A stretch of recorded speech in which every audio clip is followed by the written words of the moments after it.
ഗുരുവായൂർ ആനയോട്ടം. കൊമ്പൻ രവികൃഷ്ണൻ ഒന്നാമൻ. ഗുരുവായൂർ ഉത്സവത്തിന് മുന്നോടിയായുള്ള ആനയോട്ടത്തിൽ ഗുരുവായൂർ രവികൃഷ്ണൻ ജേതാവ്. മൂന്നാം തവണയാണ് കൊമ്പൻ ആനയോട്ടത്തിൽ ജേതാവാകുന്നത്. ഉച്ചതിരിഞ്ഞ് 3-ന് മഞ്ജുളാൽ പരിസരത്ത് നിന്നാണ് ആനയോട്ടം ആരംഭിച്ചത്. ആദ്യം കിഴക്കേ നടയിലെ ക്ഷേത്രഗോപുരത്തിനടുത്തെത്തിയതോടെയാണ് രവികൃഷ്ണൻ ജേതാവായത്. ഇതോടെ ഇത്തവണ ഉത്സവത്തിന് ഗുരുവായൂരപ്പന്റെ തങ്കത്തിനും പേറ്റാനുള്ള അവസരം കൊമ്പന് ലഭിച്ചു. കൃഷ്ണനാരായണൻ, ബാലു, രവികൃഷ്ണൻ എന്നീ ആനകളാണ് മുൻനിരയിൽ ഓടിയത്. ഐതിഹ്യ പെരുമയുടെ സ്മരണ പുതുക്കി ഗുരുവായൂർ ശ്രീകൃഷ്ണ ക്ഷേത്രോത്സവത്തിന് ആവേശകരമായ തുടക്കം.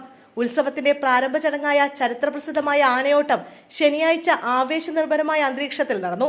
ക്ഷേത്രത്തിൽ 10 ദിവസം നീണ്ടു നിൽക്കുന്ന ഉത്സവത്തിനാണ് ഇതോടെ ആരംഭമായത്. സുരക്ഷയും മൃഗക്ഷേമവും പൊതുജനങ്ങളുടെ സുരക്ഷയെ മുൻനിർത്തി കർശനമായ നിയന്ത്രണങ്ങളോടെയാണ് ഇത്തവണയും ആനയോട്ടം സംഘടിപ്പിച്ചത്.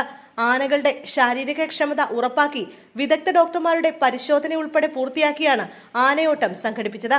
മഞ്ജുളാലിൽ നിന്ന് ആരംഭിച്ച് ക്ഷേത്ര മതിൽക്കകം വരെയുള്ള ദൂരം സുരക്ഷിതമായ അകലം പാലിച്ചാണ് ആനകൾ ഓടിയത്. ആനയും ജനങ്ങളും തമ്മിൽ കൃത്യമായ അകലം പാലിക്കാൻ സുരക്ഷാ സേനയെ വിന്യസിക്കുകയും ഭക്തർക്ക് നിയന്ത്രിത പ്രവേശം ഏർപ്പെടുത്തുകയും ചെയ്തിരുന്നു.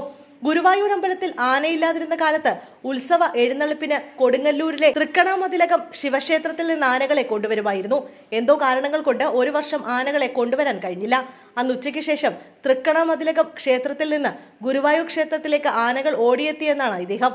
ഇതിന്റെ ഓർമ്മയ്ക്കായി എല്ലാ വർഷവും ഗുരുവായൂർ ഉത്സവം ആരംഭിക്കുന്നത് ആനയോട്ടത്തോടെയാണ്. ആനകൾ ഓടിവന്ന സമയത്തെ അനുസ്മരിച്ചുകൊണ്ട് ഉച്ചതിരിഞ്ഞ് 3 മണിക്കാണ് ആനയോട്ടം നടത്തുന്നത്.